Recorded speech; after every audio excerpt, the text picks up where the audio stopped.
Hey, good afternoon. Assalamualaikum warahmatullahi wabarakatuh, and welcome to another session of urban management. And sorry, this week this week we'll listen to presentations on, I think it's disaster management, isn't it? Or and the other one is about conflict, if I'm not mistaken. But I see, since I think we might need to wait a little bit more, just a little bit more for the others to join in.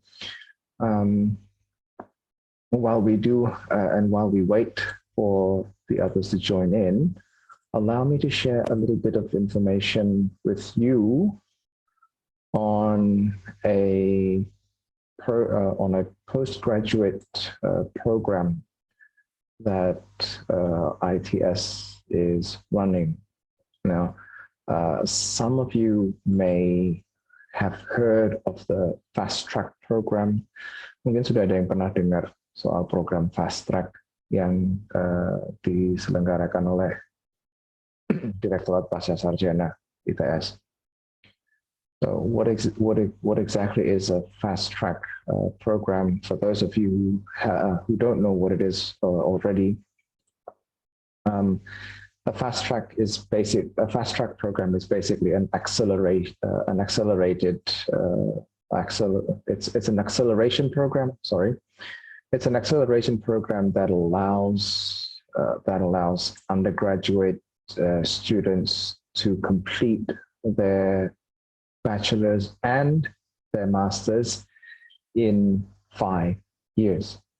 So rather than spending a minimum of 6 years to complete your bachelor's and your master's degree, with the fast track program, you can complete both of them in 5 years. There will be an overlap though, between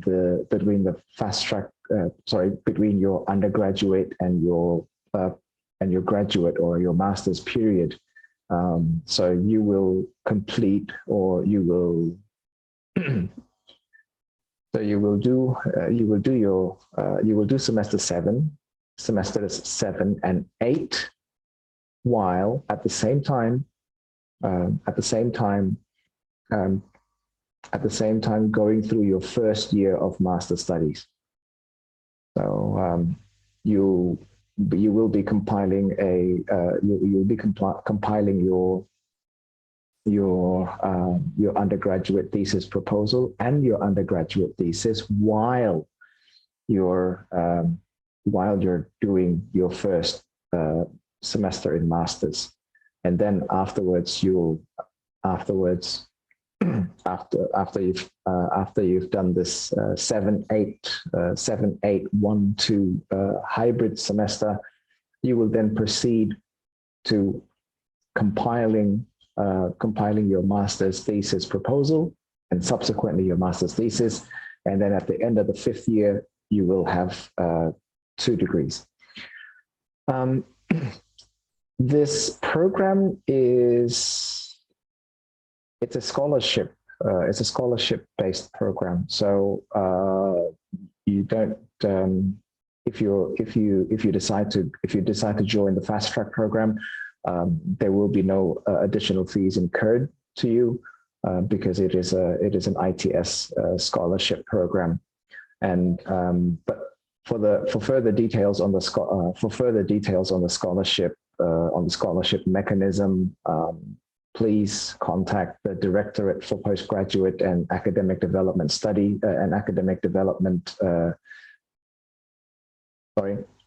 the Directorate for Postgraduate Studies and Academic Development, whose information I will share with you at the end of this message.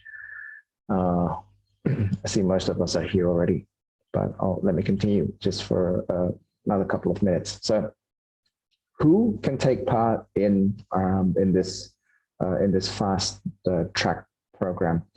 Well, it is those, of course, undergraduates, ITS undergraduates, who by the end of the 6th semester, so you are in the 6th semester, I think, and so by the end of this semester, you have completed at least 120 credits, and you have a GPA of at least 3. You're in the international undergraduate program, so I assume that you at least have this minimum TOEFL score. I had a quick look at your academic records through the academic information system earlier, and most, if not all of you, have completed around 100, anywhere between 100 and 106 or 108 credits. So by the end of this semester, I'm sure you have already you've already fulfilled this minimum 120 credits, and your GPAs. Come on, this condition here. I've seen your GPAs. You have all blown this criteria out of the water. So easy. If you're interested in joining the fast track program, the application starts on the 4th of April and it's open until the 17th of July. Please do consult with your academic advisors, dosen wali. Do consult with them first if you're interested, and you have about a month before the application opens, so you have some time to think about it before subsequently. So after which you will they will conduct a selection or a test, and then we'll announce the results on August 8th. You don't need to re-upload any further documents, I suppose, because you're already registered as a student, and this is simply an extension or a continuation of your current studies. Further information can be found when you visit this link or you scan this QR code. May I remind you that this is not the QR code for your attendance. This is the QR code for the postgraduate program fast track. Should you be interested, or you can contact the postgraduate studies official WhatsApp line through this number. Alternatively, you can also consult this program with me if you're interested. As I've mentioned earlier, that this is an acceleration program. It doesn't incur any additional costs, and it allows you to complete two degrees can complete 2 degrees over 5 years, rather than the normal 4 years undergrad and then continue to another 2 years of master's study, or in some cases it's 4 years undergrad, a couple of years work, and then another 2 years of master's study. Yeah, that's all the information that I have for you at the moment. Again, please visit the fast track program website for further information, and consult with your academic advisors, dosen wali, to discuss who your potential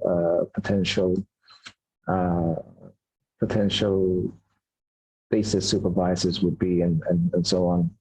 Just tell them that you're interested in the fast track program, or again, you can talk about this with me after class. Right. I'm going to stop sharing this now, as that is the end of my additional message. I see Tri is here, Fico is here, so we are ready to have our presentations. It's up to you who would like to present first. Just need to make sure that I have already permitted participants to. Yep, you can already start sharing your screen. So yeah, to the presenters, the time is yours.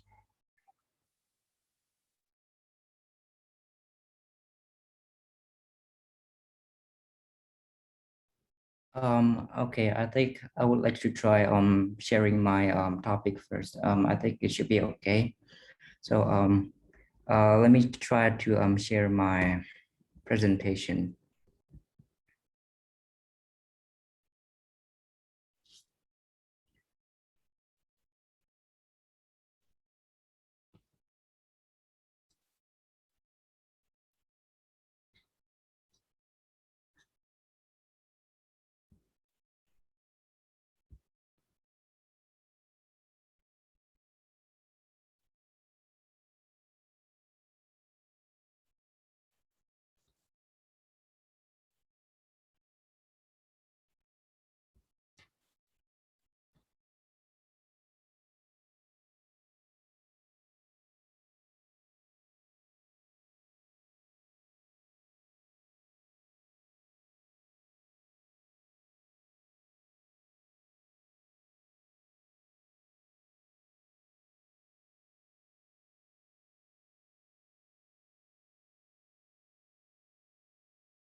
Excuse me, sir. Yes. I think this week is supposed to be poverty in cities and conflict management, sir. Oh, yeah, that's right. I got it mixed up. Sorry about that. As I remember, urban disaster is supposed to be last with urbanization, I think it was. So I'm sorry about that. I'm sorry about that, fellas. I totally forgot about that. So yeah, who's doing poverty? It's me, sir. Yeah. So excuse me for that, but please let's get back to schedule. I'm sorry, Fico. I completely forgot that. I've completely forgotten that that urban disasters was supposed to be. It's not until I think another couple of weeks. So I think we'll continue with poverty and conflict first. Is that okay with you? I think that's okay, sir. I think I've mistaken myself too, because last week I thought that I heard that there's like a disaster management, so I was completely panicked, so I decided to work on it. But I think if I'm going to do it next week, I think that should be okay, sir. Okay, great. My mind has been clouded by this by the international accreditation by the international accreditation team efforts as well. So I'm kind of mixed up here and there. So yeah, poverty and conflict. Whoever would like to go first, the time is yours.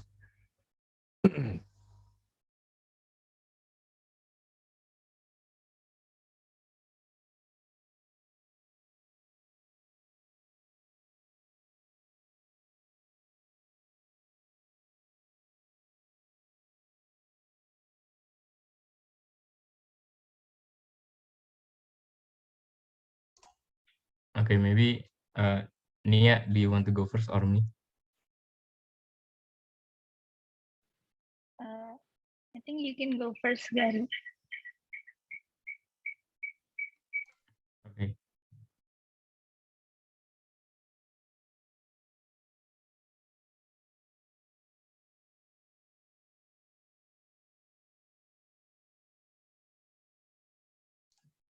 Can you see my screen, sir? Yes. Okay, so good afternoon, Mr. Prananda and friends. Today, I'm Garibaldi, and I'm today going to present about my case study in the topic of poverty in cities, which took place in North Jakarta City.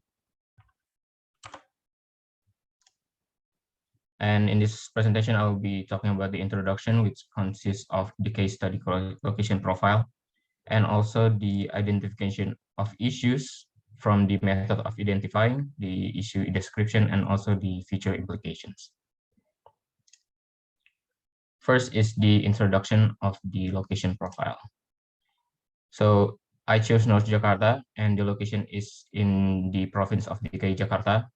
It has the northern borders of Jakarta Bay or Java Sea, the southern border of West Jakarta, Central Jakarta, and East Jakarta City, the western border with Tangerang Regency and West Jakarta City, and the eastern border with the East Jakarta City and Bekasi Regency. The North Jakarta City has a total area of 146 square kilometers. It has 6 districts, which are Penjaringan, Pademangan, Tanjung Priok, Koja, Kelapa Gading, and Cilincing. It has 31 sub-districts, 305 RW, and 3,440 RTs. First is we're going to talk about the demographic from the population. In 2020, the population is 1.8 million people. It has a density of 13,200 people per square kilometers. And in 2020, it has the growth rate of 0.008. The sex ratio is 97.8 males per 100 females. It has 601,000 households, and in 2020 there are 23,900 births and 12,000 deaths. Here on the left we have the population pyramid by age and gender, and we can see that North Jakarta has a high proportion of productive age group in the population, with the highest between age 30 and 34, with 156,000 people. Moving to the workforce, so 6.3% of the population in North Jakarta City are unemployed, which is around 58,000 people. And the majority of the working population works as an employee, around 537,000 people, followed by self-worker, and also being as an employer assisted by temporary workers. Then the next one is the education. So this is on the left, we have the school participation in the population age 7 to 24 years old. Most of the population of the age 7 to 24 participates in school, which is around 86%, and 13% are not participating in school. Next is the education in the economically active population. The majority have completed senior high school with around 302,000 or 53% of the population. And for the unemployed population, most of them also have completed senior high school, around 61%, followed by junior high. Moving on to the topic of this presentation, which is poverty. So poverty is defined as an individual's or group's inability to meet certain fundamental necessities. There are two types of poverty: absolute poverty and relative poverty. Absolute poverty means that people are unable to earn enough money to cover basic needs such as food, clothing, and shelters. It specifies the absolute minimal criteria on a worldwide scale. Absolute poverty is also unchangeable. So for the global scope, the United Nations designate $1.90 per day as the poverty line in the global scale. And then for the relative poverty, it is a dynamic level of poverty relative to the economic climate. So basically people who live below the poverty line in their own society. Relative poverty shifts over time and also geography, which means that being poor in the United States does not mean that you are poor in the other countries. And in World Bank has designated that $3.20 cents per day for lower middle income countries, and a minimum of $5.50 per day for the upper middle income countries. Moving back to the North Jakarta, this is the percentage of poor people in DKI Jakarta. And due to the geographic condition of the Thousand Islands being offshore and its non-municipal administrative designation, North Jakarta is the city with the highest percentage of poor people in DKI Jakarta. On the right, we have the number of poor people and its poverty line. The poverty line is the rupiah value of the minimum expenditure needed by a person to meet the basic needs of life for a month, both food and non-food. Food is called GKM or garis kemiskinan makanan, and non-food are GKNM or garis kemiskinan non-makanan. The number of poor people in 2020 and 2021 rose in parallel with the rise of the poverty line from 2019 due to the COVID-19 pandemic. Then this is the poverty line, the poverty gap, and also the poverty severity index in DKI Jakarta. The poverty gap index is the average measure of the expenditure gap of each person against the poverty line. The higher the index value, the farther the average population expenditure is from the poverty line. The poverty severity index is an overview of the distribution of spending among the poor. The higher the index value, the higher the disparity of the expenditure among the poor. So you can see North Jakarta has the highest poverty gap index, around 0.99, and the poverty severity index of 0.21 in comparison with other municipalities in DKI Jakarta. It also has the third lowest poverty line, around 594,000 rupiah, between the 5 municipalities situated slightly higher than East Jakarta. And we have already talked about the demographics. Now we're going to understand why North Jakarta is significant. First is the history. The North Jakarta city is filled with historical values, such as being the birthplace of Jakarta since the 5th century. It was the main port of Tarumanagara Kingdom in the past. It was the best known entrance for European voyagers and traders, and also the growth center for local and international trade. The second one is the tourism aspect.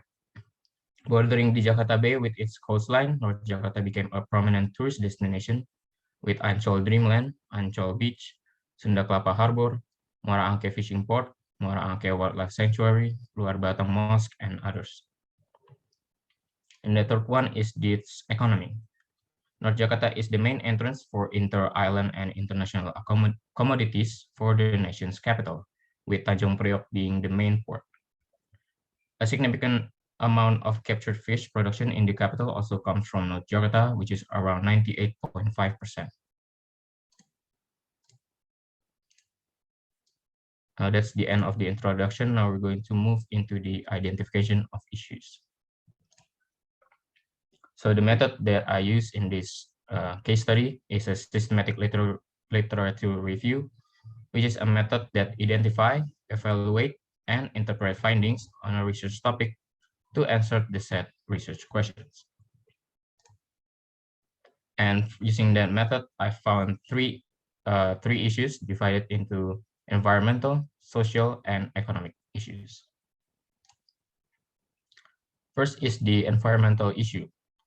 There are informal settlements found across the city, such as in Penjaringan sub-districts and Kampung Muka, for example.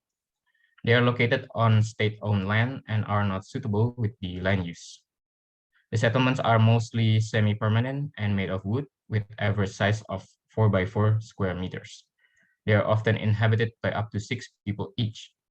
With the limited land, settlements often built above water bodies such as river, reservoir, and shore with non-permanent foundation, as you can see in this picture on the right. Also, piles of trash can often be found, especially on the river, as residents still litter. The trash polluted the river and make access to clean water difficult. Clean water is sourced from drinking water company or PAM and accommodated in a large water reservoir that distribute them through plumbing. Wastewater also polluted the water bodies as houses don't have septic tanks to store them.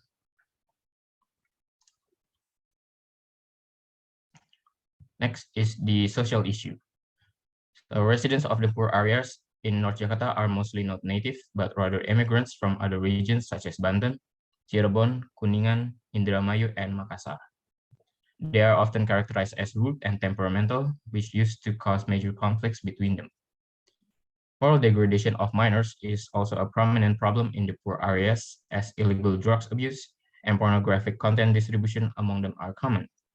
Poor economic conditions made the parents work harder and left their children mostly unsupervised. The high crime rate in the area is also an issue with common crimes such as theft, theft of motor vehicles, severe persecution, and also fraud. And the third issue is the economic issue. The poor residents living near the shore mostly work as fishermen and rely on sea tides, which cause low and uncertain incomes.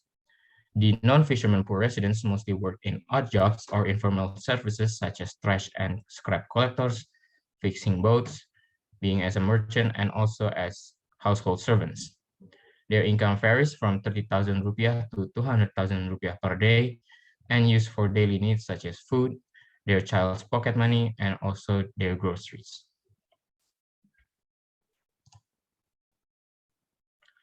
And so what are the future implications of those three issues? First is the environmental degradation. The dense informal settlements and trash piling on water bodies restrict water movements and pollutes the environment. Imbalances in the ecosystem may cause fisheries to disappear, leading to lower income and increasing the poverty even more. The second implication is the drug crime. Ports create entrances for illegal items to come into the community, such as drugs, which poor areas in North Jakarta is currently facing. Poverty opens opportunity to crimes that involve drug distribution and abuse, which will degrade North Jakarta's community welfare. And the third implication is poor health. Polluted water bodies, trash piling, and poor sanitation leads to an unhealthy environment that can be a breeding ground for diseases. Polluted water also can cause fisheries to be contaminated with toxic substances, leading to food poisoning. And so what are the existing poverty reduction programs that have been implemented in North Jakarta? We have three programs. The first one is Hope Family Program or Program Keluarga Harapan. Hope Family Program open access for poor families, especially pregnant women and children, to take advantage of basic social services in health, education, food and nutrition, care, and assistance. The Hope Family Program benefits are also currently being pushed to cover persons with disabilities and the elderly. Only 13% of the poor families in North Jakarta received the program as of 2018. The second program is the non-cash food aid or Bantuan Pangan Non-Tunai. It is a non-cash social food aid given to beneficiary families every month through an electronic account mechanism.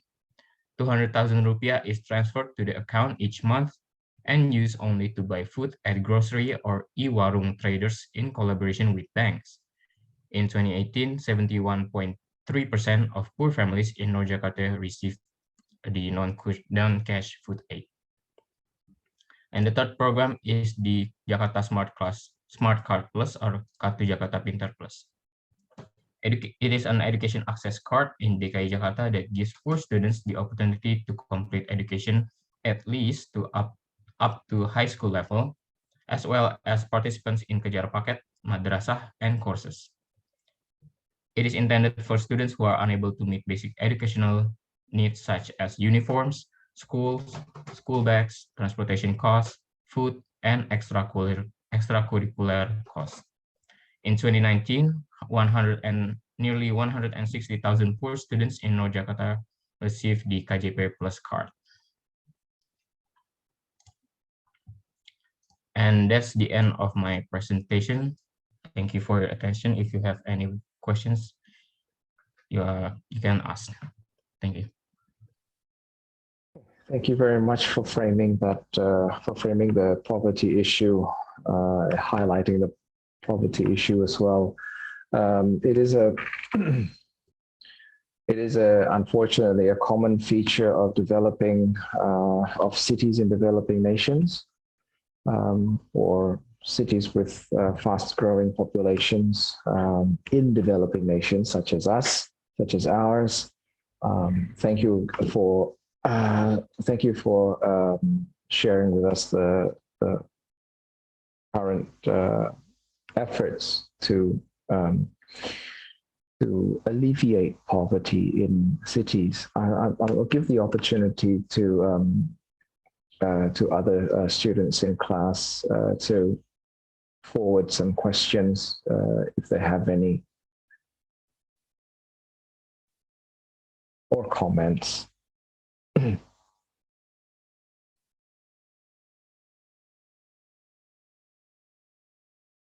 Or maybe while we wait, I'd like to point out a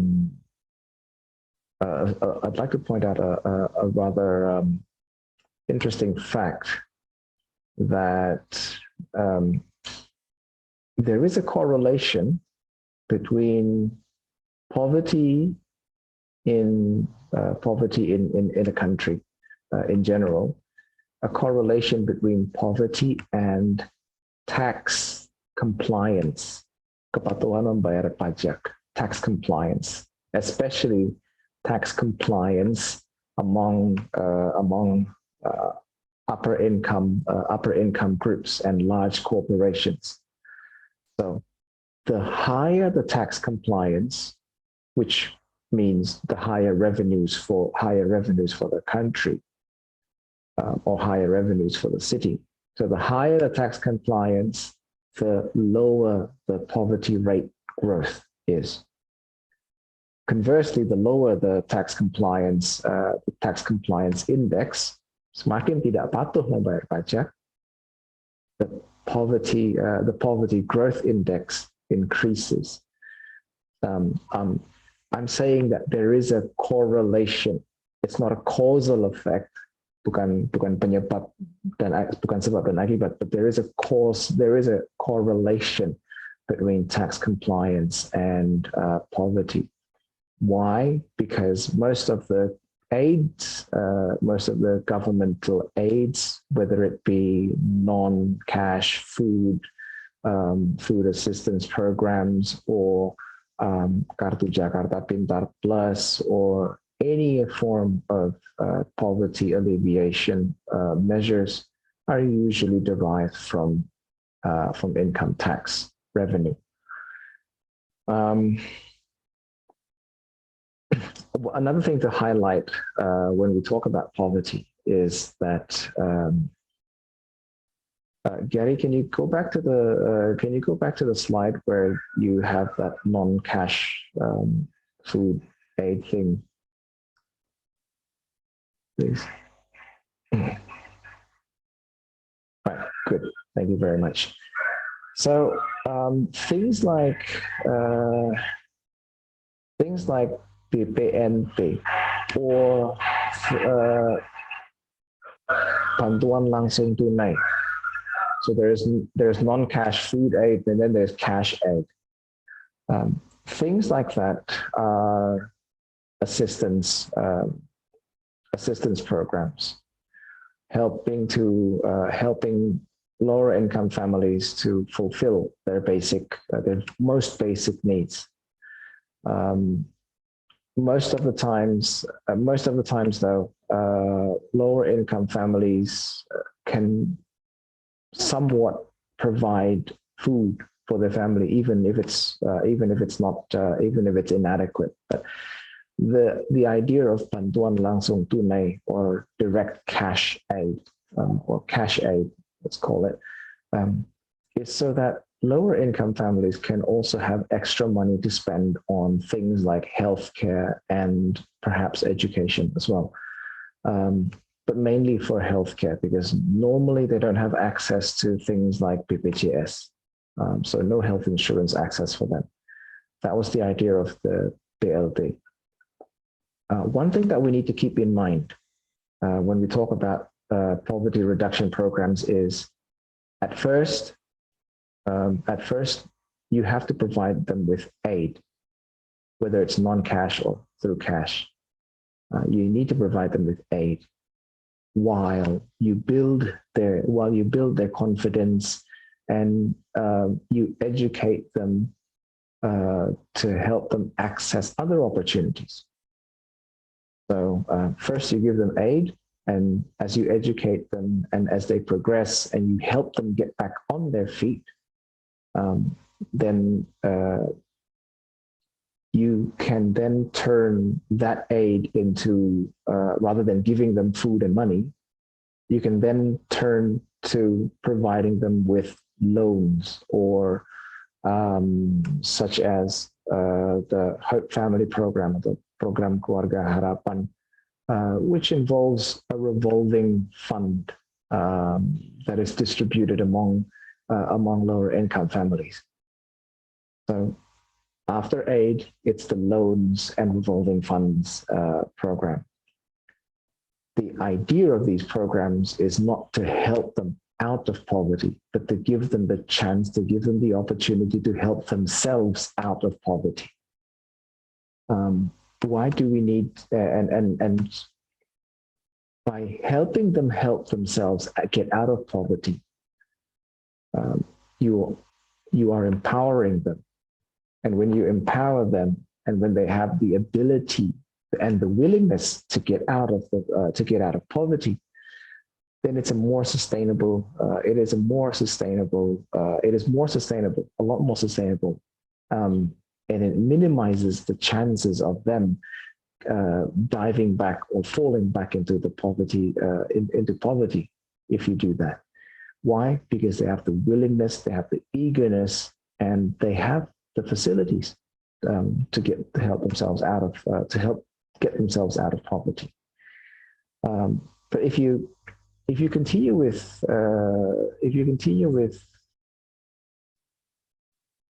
sorry, where is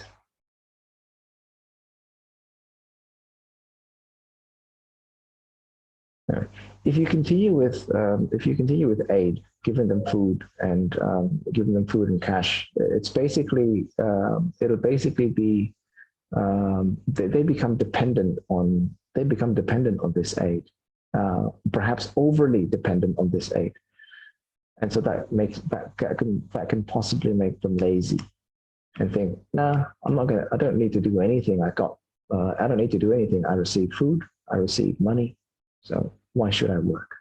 Why should I get myself out of this? I'm too comfortable being in poverty.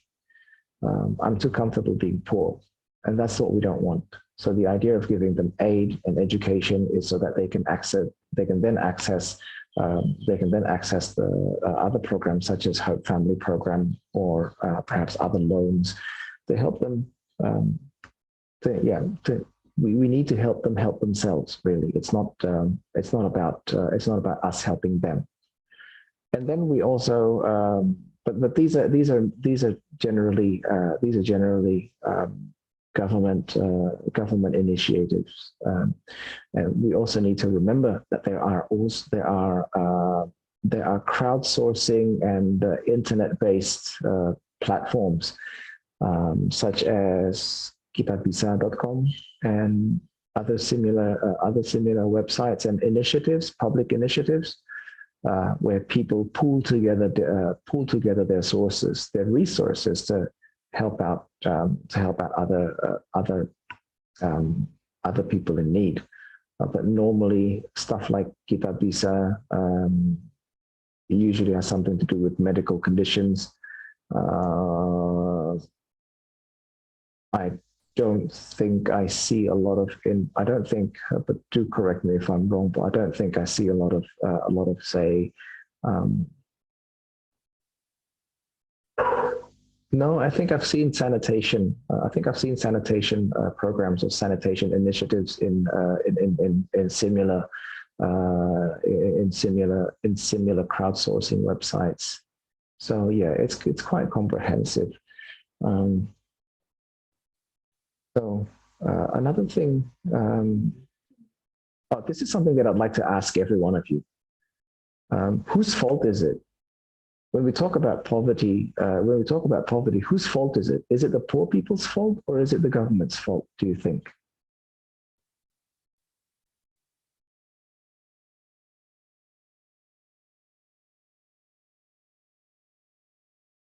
Or is it society's fault?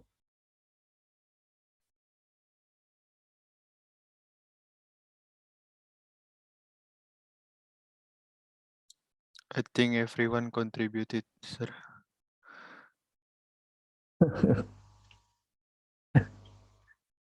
Good, good answer. There is no definite your fault, their fault kind of thing. Because remember, every time you point at something, three fingers point right back at you. So yes, it is their own fault. That's why there's something called relative and absolute poverty, which deals with it's the terms that deal with that deal with internal and external factors of affecting poverty. Of course, the government is at fault at this not at this point. The government may be at fault, and the society as well, especially the not the disadvantaged society, of course, but the more affluent groups in society. They all play their part in this phenomenon known as poverty. Let's start with the poor people themselves. Either through lack of education or sheer laziness, having no will or having no drive to get themselves out of poverty. It is very difficult for them to get out of this vicious circle of poverty once they're in it, and then compounded or exacerbated by aid programs like PPNT and PLT. So they become, as I said, they become lazy. But and then what about the government?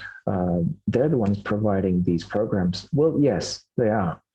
But it is not uncommon for us to read in the news that aid items are being corrupted. And I remember when I was working in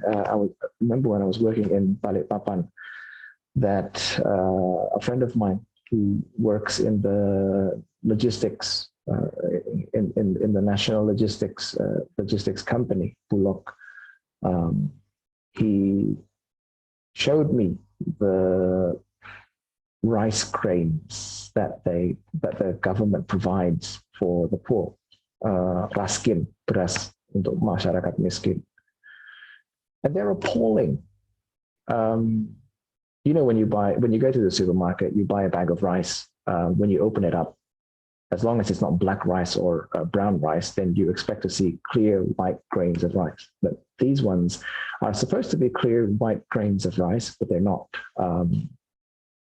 They're moldy and just unfit for consumption. And so I asked them, "Would you eat that? Would you eat that?" No. Well, if you wouldn't eat that, why would you consider giving that to other people? Just because they're poor?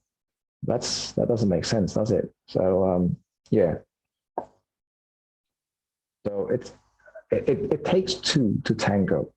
So it's the people's fault. It's the government's. It's also the government's fault. And not to mention, again, from the government side, some sanitation projects or some environmental improvement or settlement, kampung improvement programs when they provide communal where they provide clean water and communal lavatories and such, that it costs a lot to provide a little bit of infrastructure, and that is mainly due to the government mechanism of infrastructure and goods and services provision, proses pengadaan barang dan jasa. So it's that mechanism that also that can also affect or impact how these aid programs or other poverty reduction programs in their application. Another thing, and this is something unique, I think, to Indonesia. I remember growing up in junior high. I think in early stages of primary school as well. I think when I was in between year 1 and year 3, kelas 1 sampai kelas 3 SD, and then again in junior high school, year 7 until I graduate from senior high school, is something that my teachers always emphasize, that Indonesia is an agricultural nation. Indonesia itu negara agraris. That's what a lot of them say. Biasanya guru PPKN yang ngomong kayak gini, atau guru kewarganegaraan, civics teachers, they usually say this a lot. We are an agricultural society, blah blah blah blah blah. Yet, I'm sure, as some of you have noticed, once you step into the first semester of your urban planning undergraduate program, you are then fed with a different ideology that agriculture is a sector that is outdated, is traditional, and usually most farmers are poor. And so we need to replace that with industry. We need to industrialize this nation rather than keep it as an agricultural nation. So what's going on there? I don't think it's a good idea for us to switch from agriculture to something into a form of I don't know, industrial into a sort of industry where, I think when they say industry, it's mainly manufacture and all that. No, I think what we need to do is industrialize the agricultural sector, where we take care of where we plan where we plan everything from the planting of the seeds to crop harvesting, and then processing the harvest into finished products that can meet the demands of both local and global markets. So I'm thinking that's probably the most ideal industrialization that we can take part in, because like it or not, we come from an agricultural background, an agricultural society background. And despite what our civics teachers always tell us, fact of the matter is, if you enjoy a piece of tempeh every now and then, or tofu every now and then, it's very likely that the soybeans that are used to produce the tempeh and tahu are not from Indonesia, and that's a shame, because tempeh is a very Indonesian dish. Is a very Indonesian delicacy. I like to call it delicacy. So in order for us to update that, it needs a large effort. But yeah, that is beyond the scope of this. That is beyond the scope of this urban poverty reduction thingamajig. And then what else have I noted? How effective? Yeah. I reckon that's it. But look, if anybody has any comments on what I have said or the presentation or any new questions that may have arisen from what I have said or from the presentation, you may immediately unmute and deliver your opinion.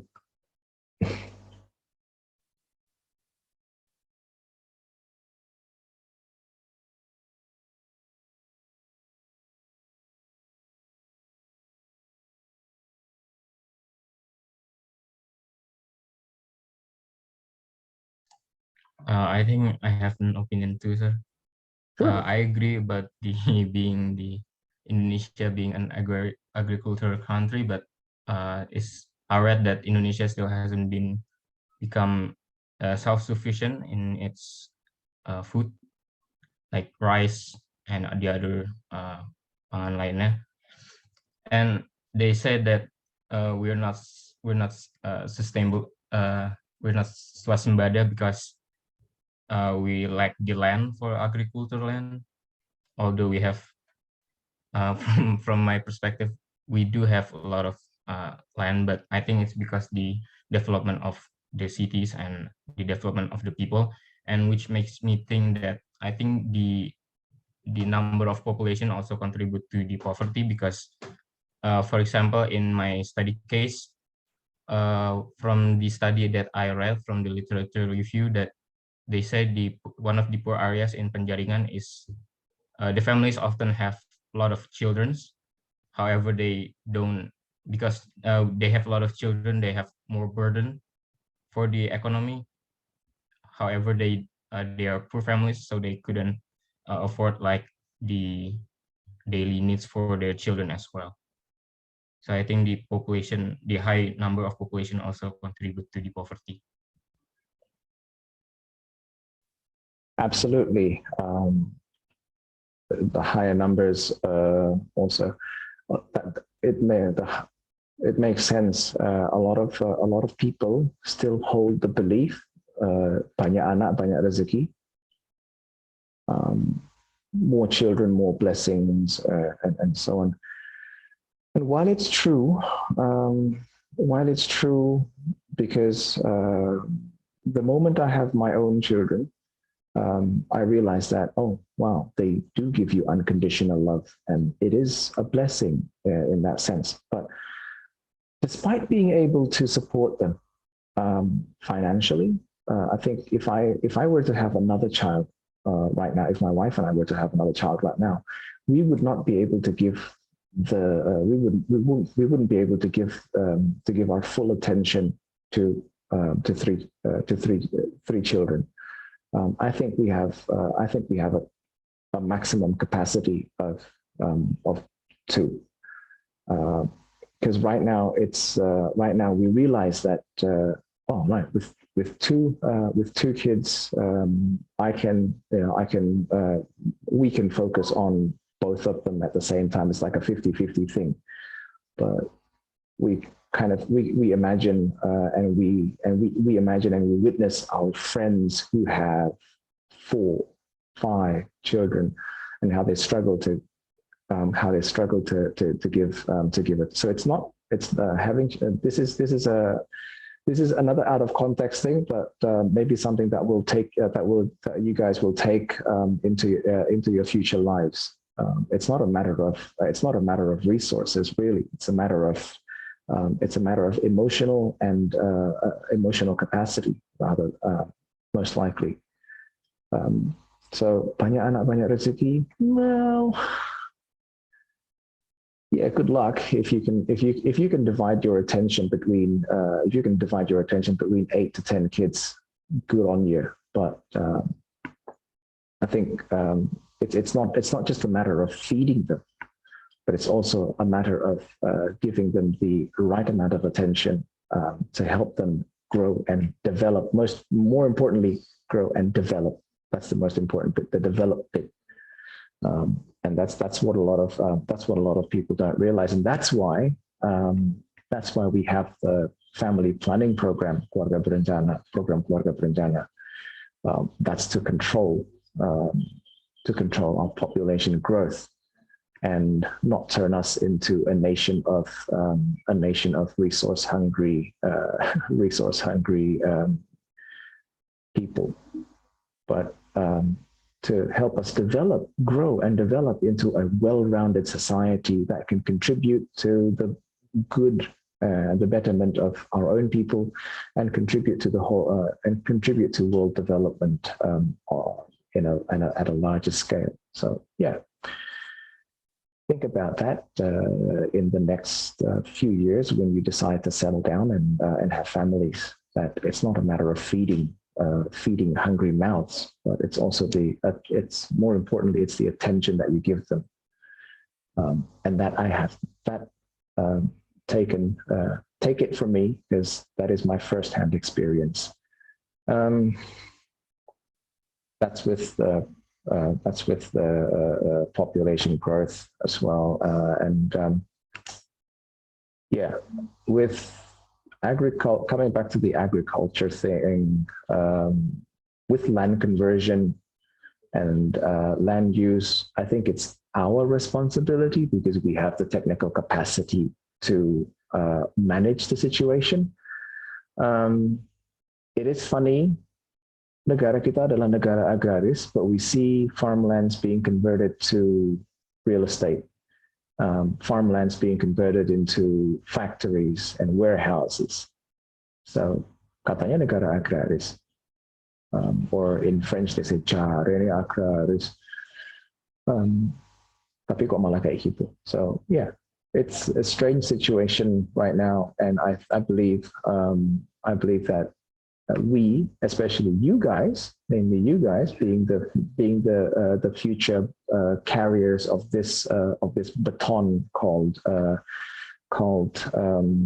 spatial planning experts, you have the power to control and manage this land conversion situation, and so that we can actually accept ourselves as an agricultural society, and rather than seeing those words being emblazoned in our civics textbooks, but witnessing something entirely different in our daily lives. Right. Any more comments or questions?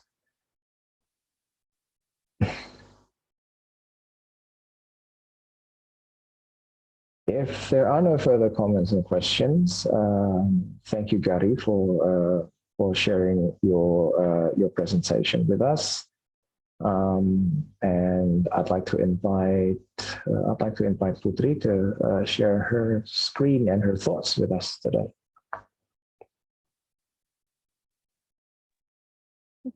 Thank you, sir.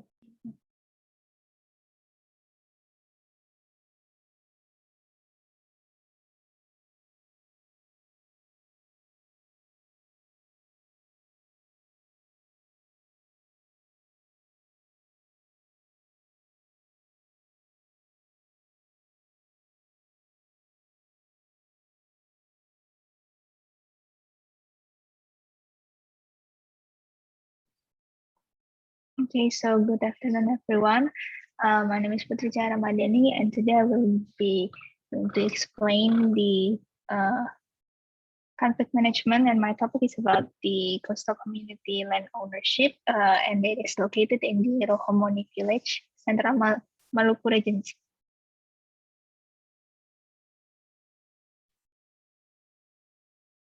So before going deeper to the material itself, we need to know about the land ownership itself. And land ownership is basically the legal system under which land is owned by an individual, who is referred to as possessing the land. And it is according to the Donnelly in 1995. And land ownership rights are rights that authorize the right of holder to act with the land that they control, as it is defined in the 1945 Constitution, Article 33, Paragraph 3, and Law Number 5 of 1960 in Indonesia. So land ownership can cause some conflict, and It is defined as a social phenomenon that arises from differences, perceptions, and conflicts of interest, based on Salim in 2012. So, what causes this land ownership conflict? Well, in general, it can be caused by the following things. First is the conflict of interest, which is the existence of competing interests related to the interests of substantive interests, procedural interests, and also psychological interests. And the second one is the structural conflict. It is caused by destructive behavior patterns, unbalanced resource ownership control. And the next one is the value conflict. It is caused due to the different criteria used to evaluate ideas or behavior, differences in lifestyle, ideology, religion, or belief. And then there's also relation conflict. It is caused due to the excessive emotion, misperception, poor communication, or wrong repetition of negative behavior. And there are also data conflict due to the information that is not complete, erroneous information, differing opinions or relevant matters, different interpretation of data, and different assessment procedures. So to overcome this conflict, there are things that called as conflict management, and it's basically a process in which a series of strategies in the form of steps are required to control, manage, and resolve conflicts that occur in order to achieve ideal and desired results and resolution for all parties that is involved.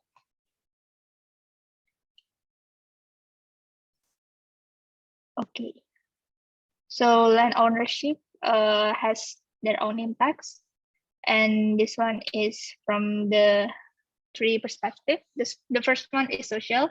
This one is the general one. The land ownership conflict can result in social insecurity and social disintegration. National stability is disrupted and national development could be hampered. This is based on Sindung in 2012. During times of insecurity, land disputes can become increasingly violent, resulting in some population displacement. Land grievance may be linked to larger issues of security, livelihood, politics, and also identity. And from the economic perspective itself, it could impact on the property loss and the current party life.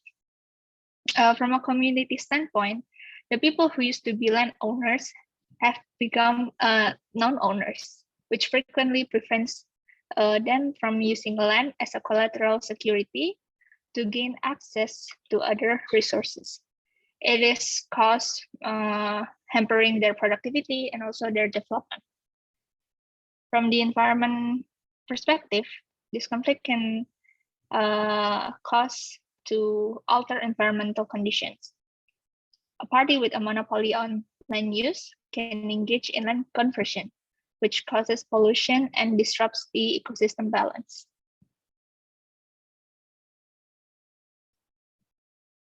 So next, I'm going to explain how does land ownership mostly occur in Indonesia. So in essence, land disputes that occur in Indonesia are caused by conditions where the increasing number of population resulting in an increase of the need for land and high value of land itself. Both of these things create a land mafia. So what is land mafia? Land mafia is very much prevalent in cities and villages across Indonesia.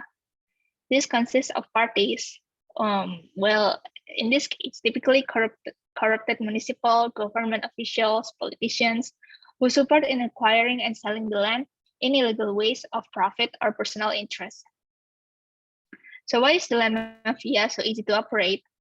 This is supported by several things that enactment of the action of the land mafia itself. Namely, the first one is the lack of orderly land administration in the past. The second one is the inequality in the structure of land tenure and ownership. And the third one is the overlapping regulations. And the fourth one is the negative land registration publication system.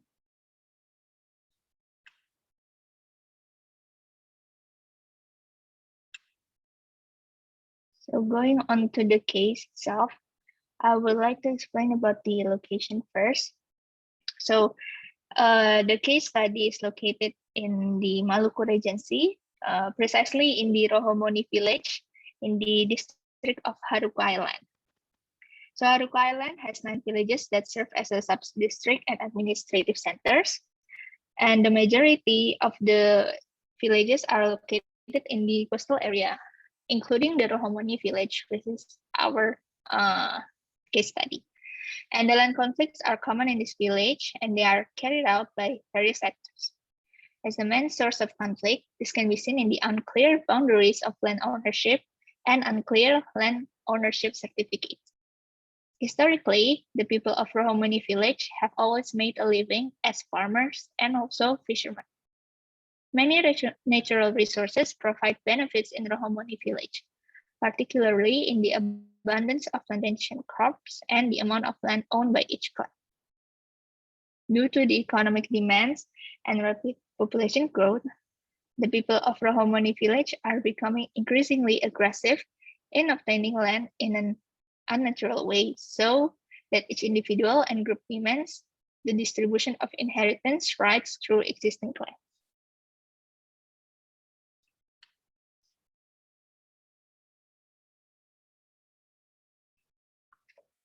So this one is the locational condition. The first one is the geographical, and this Haruku Island district has several administrative boundaries, which is in the north is bordered by the Seram Strait, to the south it is bordered by the Banda Sea, and to the east it is bordered by the Sri Sawoni Strait, and to the west it is bordered by Rohomoni village.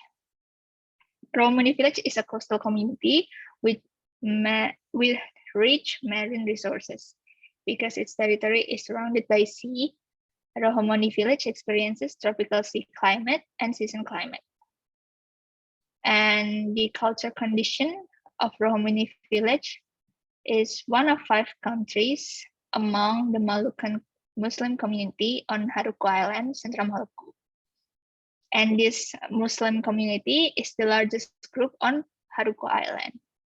The majority of the people here is working as farmers and fishermen in traditional capture fisheries.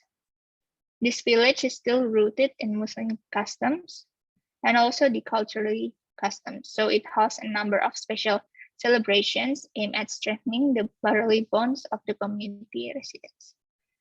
And from the economic condition, the people of Rohomoni village are classified as having economic condition that are still at a low level, where the majority work as farmers and fishermen with an average monthly per capita income is 1,977 or 95,000 rupiah per day, averagely. But over time, as a region continual development, Central Maluku attracts many people to come and see this region. This condition supports hotels and in business to grow up larger. Up until 2018, 18 hotels with rooms are available. The rates are vary from 200,000 rupiah per night until 250,000 rupiah per night.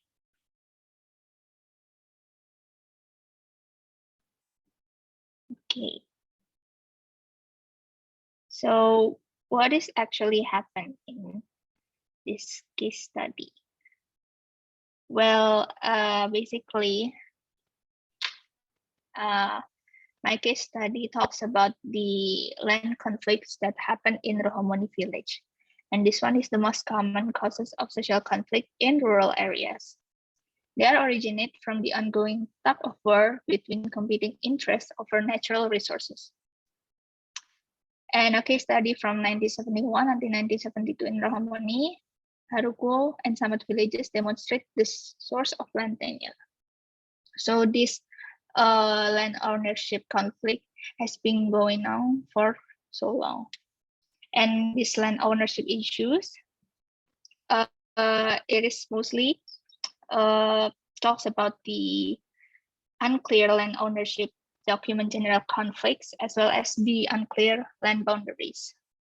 This is carried out until physical contact is made at the border. Conflicts that occur on a regular basis as a result of physical contact between the three border villages. The conflict is increasing because of the inhabitants of the three villages protect each other on border territory as the main source of ownership.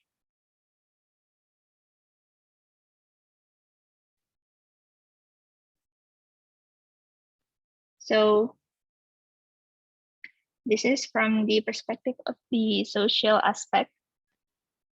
The distribution of power in each clan structure in Rohomoni village clearly demonstrates the pattern of relations.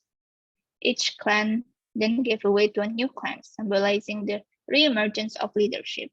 As a major contributor to the emergence of several clans, there was a new leadership transition with a new symbol of power. Then it comes to the transformation of the social role structure. As a result of the social role, each clan and sub-clan in Rohomoni village has its own social status, and each clan has its own pattern of power. As you can see in the first picture, this is the social structure of the Rohomoni indigenous people. So this area mostly still stick to the customary law, even for the land ownership itself. And the dynamics of the power pattern that is possessed by clans and sub-clans triggered the emergence of unilateral land ownership movements that is carried out between clan actors until sub-clans emerge in the form of land ownership conflicts. This ownership conflict essentially began with another actor lending land to the landowner who was descended from the father's line. But due to the length of time the borrower had, his ownership status was claimed as an individual ownership. As a result of the claims, there is conflict in the form of stealing land, and that is done unilaterally against joint ownership. And if this trend continues, it will have a number of negative consequences, including social violence, as you can see here in the second picture, where there's clashes between residents due to the land boundaries conflict in Rohomoni village.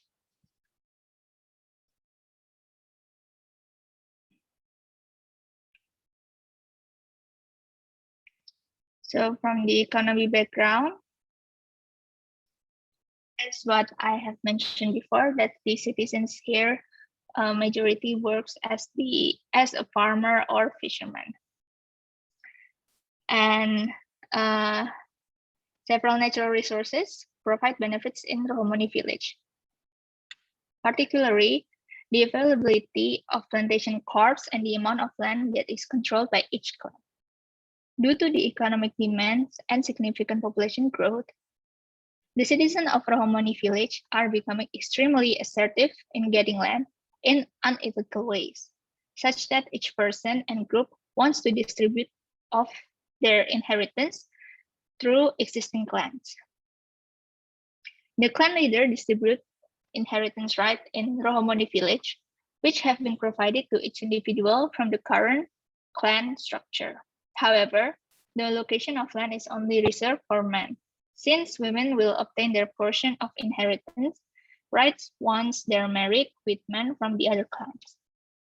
Moreover, the strategies to raise the status and standard of living of fishermen in Rohomoni village have resulted in the community aggressively earning by increasing fishing activities and hard work.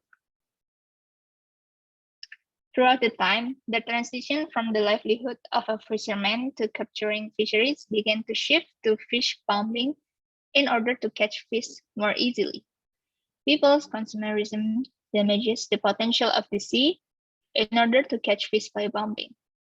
Well, if this continues to proceed, it will have a bad impact on the balance of the ecosystem in this area.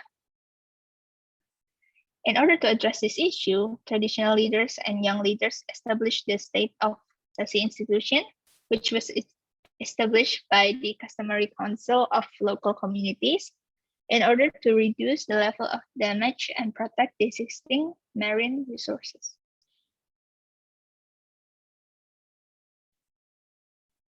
So in the environment background, with the increase in population, the land price of the community demands are getting higher for arable land as a source of livelihood. And it is logical that when the land is no longer large enough to divide and supply the fundamental demands of existence, an actor will look for new territory to fill in the gap. In Rohamoni village, the area of land use change has grown in the residential sector, while decreasing in the plantation sector. Land costs are the most influential element driving land use change in the Pulau Haruku district. And this land conversion activity has a negative impact on the rural ecosystem. This is mostly due to the loss of agricultural cultivation areas. The loss of cultivation areas and food insecurity damage to the ecology of rural areas. And in this picture, you can see that the community is doing these waste cleaning activities in the coastal area, which is caused by residential waste.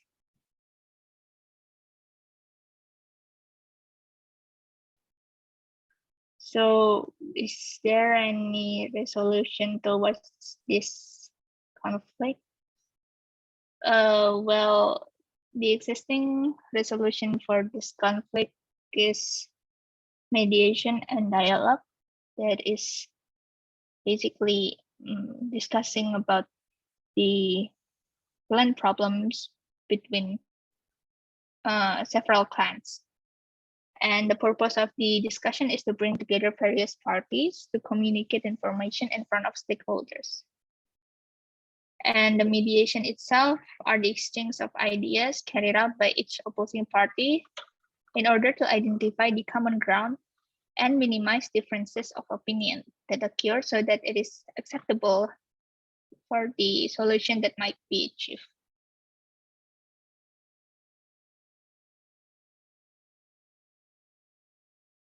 So this is the reference for my study case.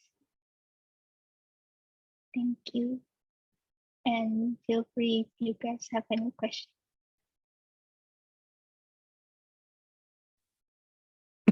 Thank you very much for presenting us with your with that case study.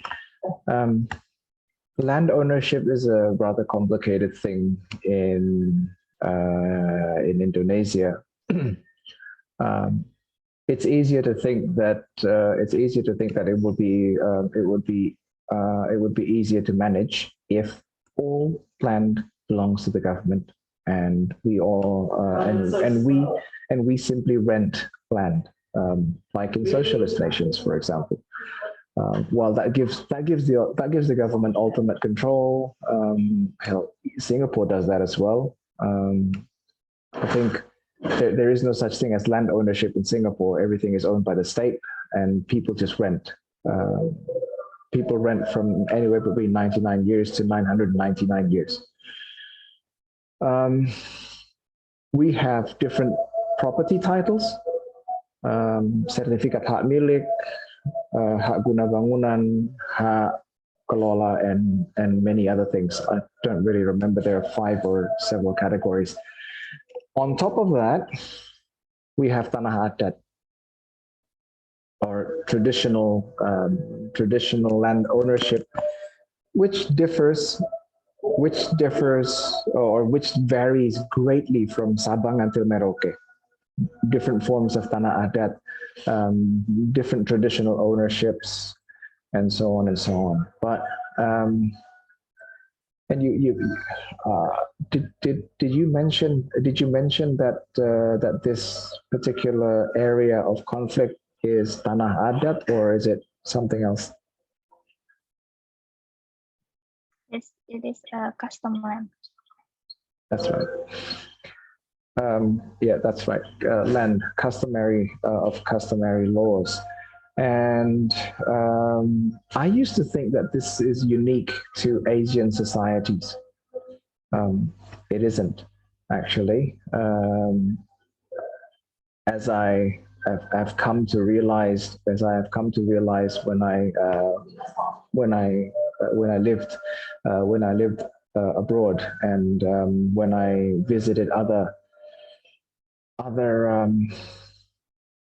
places similar, like Australia, and for example, Canada is also similar in a similar situation, or North America is also in a similar situation, where there are traditional owners of land, and modern day settlers use their land for something entirely different. So this is a unique way. There is a unique way of them dealing with such lands, with customary law lands, or tanah adat itu tadi. Before they plan anything on the land, at least this is what the Australian government tries to do. Before they plan anything, before they plan any development or any other activities on that land, they would go to traditional owners, they would speak to the elders, and ask what this land is for, according to their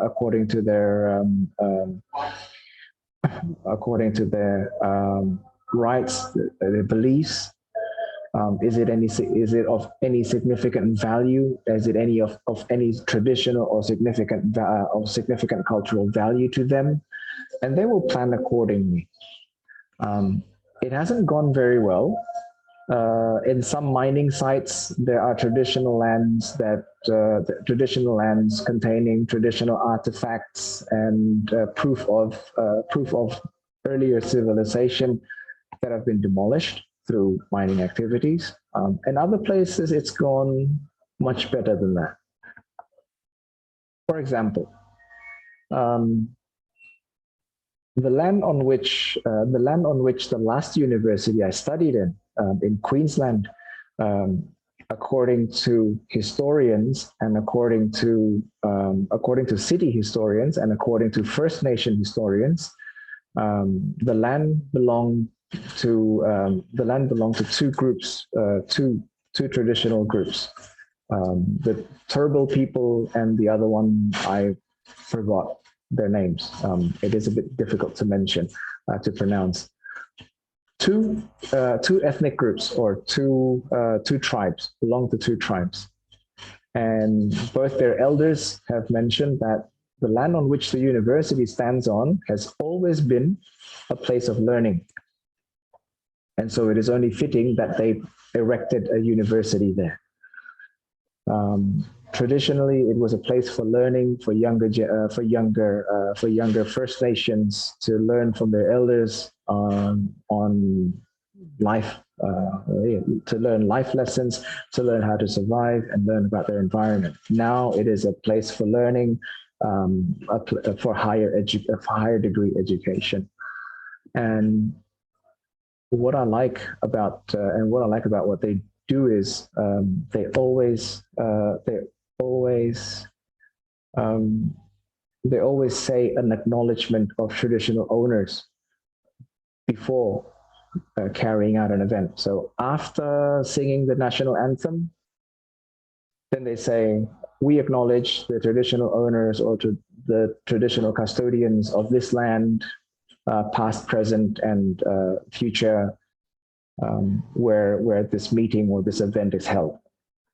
Now I know it may sound like that's just lip service. It doesn't really mean anything. But the thing is, if you repeatedly say that, then it becomes ingrained in you mentally, and it will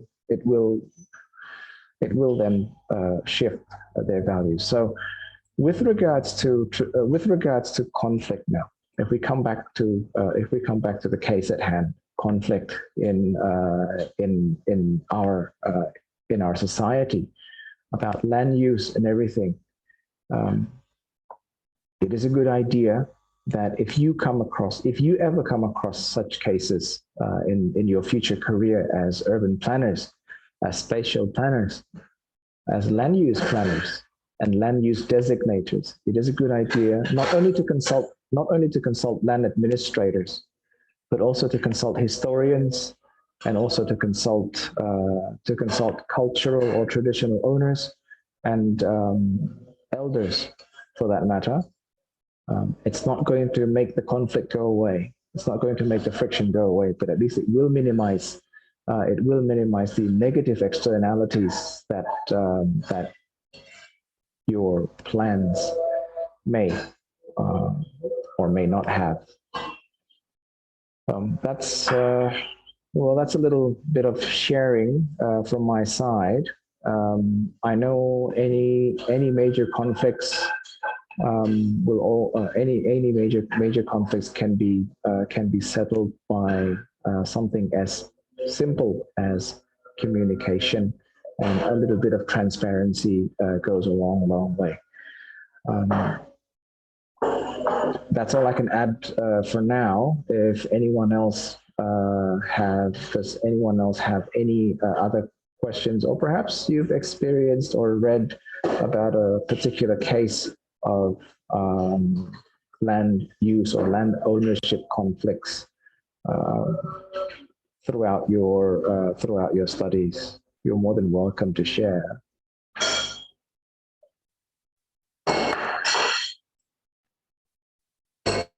Sir, I would like to ask. Sure.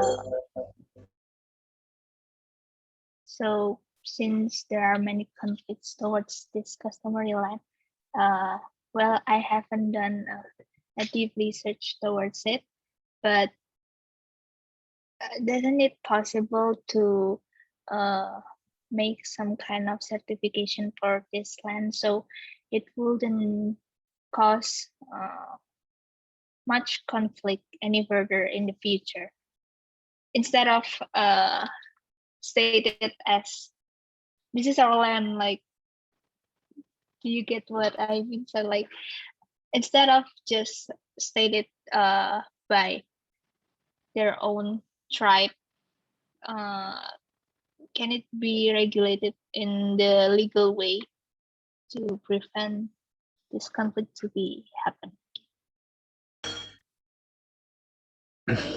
As far as I know, we do have legal measures in place for customary lands,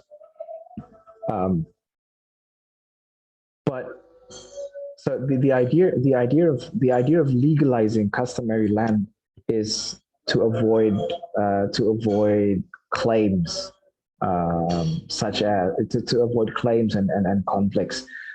So you can't just say in the name of my elders, this is our traditional land, this is our customary land. You can't do that. You have to have evidence to prove that this is your people's customary land. So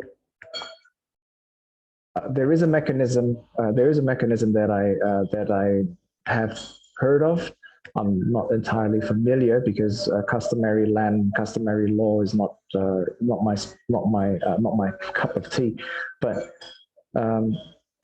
the traditional owners or the traditional custodians of a land can ask for a letter of recommendation and acknowledgement from local leaders, from local administrators, starting from the district or sub-district level, mulai dari kelurahan, and then they will escalate that to kecamatan and so on until they have full legal acknowledgement that that particular piece of land belongs to a specific group. To a specific group of people. I think I forgot which regulation it is, but I think in one of our agrarian laws, we do acknowledge a customary land. But acknowledgement doesn't mean that it's acknowledgement doesn't mean that it's granted granted a legal status. So to be able to claim the legal status is through that mechanism where the traditional custodians they have to ask for it. And I think a lot of the times these traditional owners don't know about this mechanism. So because they only feel that we've been doing this for generations and generations and generations. We've been living here, carrying out our traditions and our way of life for 5 generations or more. Therefore, this is our customary land. Sure, that's fine, but if you want to make that claim, if you want to make it legal, then there is a mechanism, there is a procedure for them to follow. There is a procedure for them to follow to be able to claim a legal title. And once they claim a legal title, they will have power and opportunity for greater mediation and perhaps even receive greater compensations should the development fall towards that direction. They should receive better compensation because it is a legal title. Yeah, a lot of the times I think that traditional owners don't know this don't know of this mechanism. So it is our responsibility. We have a moral obligation to give them that awareness, to make them aware that it is okay that traditional lands or customary lands are acknowledged in our legal system, and that bears a certain amount of weight as well. So it's not just an empty title. That's my take on it. Okay, thank you so much, sir. So from your answer, I think that we can empower the community on this kind of legal ways to claim their land with socialization and etc. Yes, of course. That's the key word, to empower these people, to empower traditional communities, because then they have a stake. Mereka jadi punya kepentingan yang lebih kuat. They have a greater stake in their land, and that the legal system, the formal system, that there's nothing that and that the formal system must acknowledge that too, and so and treat them equally, rather than this is an illegal thing, blah blah blah. So this is just an unsubstantiated claim. There is substantive evidence presented. Another thing.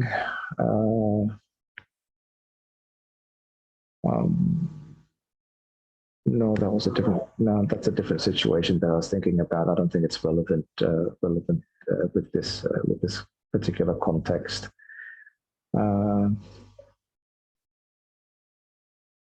Another thing that we could do, or that we need to do, or that we need to work towards, is transparency. Transparency in planning. I read a few days ago in a UK-based in a paper that talks about a case study in the United Kingdom about the future of the planning profession, and I was amazed to find that a lot of people in the United Kingdom find that planners are untrustworthy.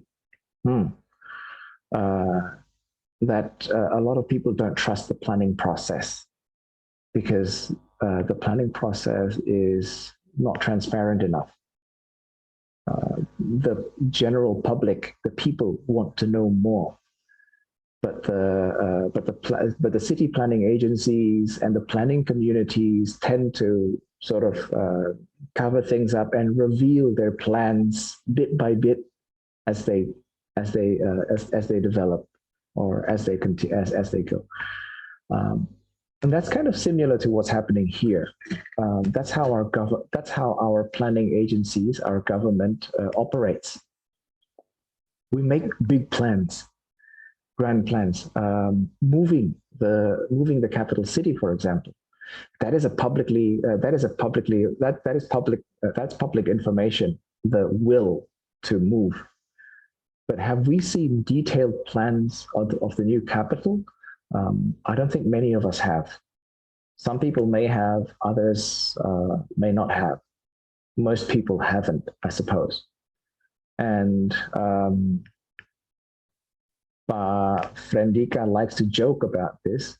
He said, if we make our planning system 100% transparent, that the whole nation, the general public knows about our activities and our dealings with the government and such, there will be so many class action lawsuits, he said. And so that's why we need to reveal the plans layer by layer, one at a time, bit by bit. And in a sense, I think up to a certain degree, in a sense, that makes sense what he said. Because if we all of a sudden reveal that this is what we're going to do to your land, then it's going to cause a widespread panic, I'm sure, and that will cause unrest. And we don't want unrest. We don't need unrest. Although I do acknowledge that some city and regency governments have published their land use plans, or at least the existing land use maps on their websites.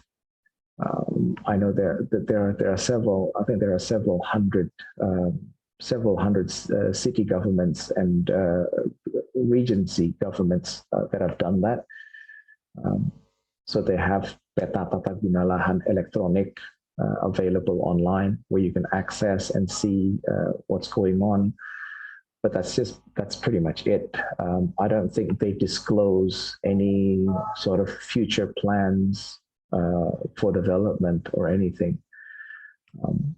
And so I thought that this sort of thing only happens here. But apparently it's not exclusive to Indonesia that we reveal our plans as we go bit by bit and so on. It also happens elsewhere. The United Kingdom is one. I know that the Chinese government don't really disclose any plans. They will disclose their plans once everything has been, once every preparation has been made. Then they will disclose their plans. For example, if they're going to remove or if they're going to displace a village of 10,000 people, then what they usually do is they plan for an alternative housing for that people. And once the alternative housing is built, then they reveal the plans to the people and say, "Get out! We made houses for you. You move there." That's what they generally tend to do. At least that's what they used to do 20 years ago. I don't know about their practices now. So I think in mediating or in trying to solve conflict, you can follow a few rules of thumb. You can try and mediate, as Putri suggested here. You can try and mediate, talk to them, communicate with them, and I think this is the best. the best way to go about it, but it does take a long time, and because the discussions go both ways. Or you can take an iron-fisted approach and just say, out. We made you a new settlement there. You move there. You can take an iron-fisted approach like that, or yeah, I think that's you can either do one of those two. But yeah, mediation and communication and a degree of transparency is I think is the best way to go. That way we empower people again. This is talking about empowerment. We empower people through information, and we empower them with choices through communication and mediation. Right. Any other questions or opinions? We still have some time.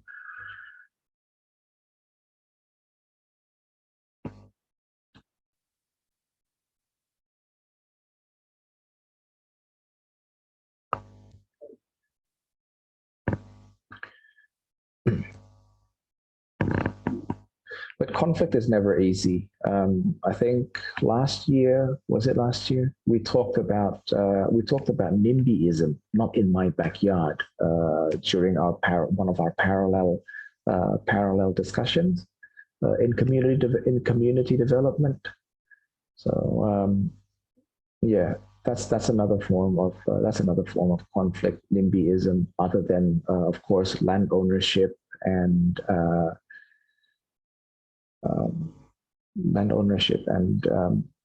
claims to land. I don't know if any of you have ever met Pak Sarjito. Pak Sarjito was a senior staff at our department. He's retired. I think he retired in I think early 2019. Around about near the end of 2019, I think, and we were talking about Tanah Oloran, where the sea sediments get so high that they actually surface as a new plot of land. So if you have two islands, then at some point there's so much sediment that the two islands become connected. And we were talking about that, and that's what they call it, Tanah Oloran. We were talking about that, and I think it was an undergraduate thesis. It was a topic of an undergraduate thesis, and the student said, "Oh, we need to regulate this and that," and Pak Sarjito simply said, "Wah, kalau saya tahu ada tanah oloran seperti itu, saya patokin aja, terus cepat-cepat saya jualin." So that's staking claim. I said, "That's staking claim." Yeah, well, tanah oloran is different to tanah adat. He says the paperwork is a lot easier, and we can profit off of it. Really quickly. He said, half jokingly, I thought, but yeah, I think I was hoping that he was joking at that time. But anyway, so that's another form of or a unique form of land provision here. I think that only happens to archipelagic countries, maybe. I don't know, but yeah. Have a look around in Google Scholar and see what you can find on Tanah Oloran. It's a very unique. It presents a unique situation and a unique case study that you might be interested in your future endeavors or in your future studies. Right. No further comments?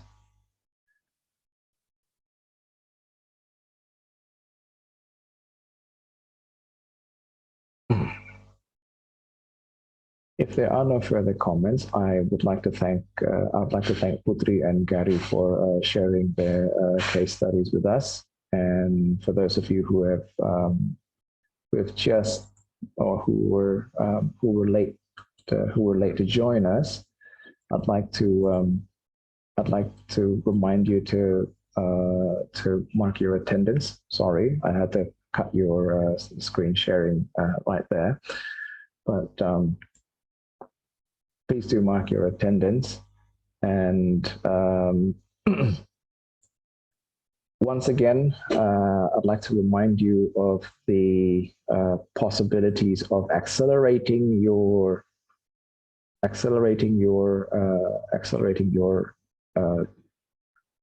degree through the fast track program. If you're interested, for those of you who didn't get to see the fast track presentation or the fast track program presentation that I presented earlier on, you can find further information about the fast track program by visiting the postgraduate studies website Pasca Sarjana ITS, or you can contact the official WhatsApp line for the Directorate of Postgraduate Studies and Academic Development here. Right. Thank you very much, everyone, for joining me this afternoon, and thank you for your case studies. It was very interesting and very refreshing. I look forward to seeing you all again next week. Until then, take care. Have a great afternoon. Assalamualaikum warahmatullahi wabarakatuh.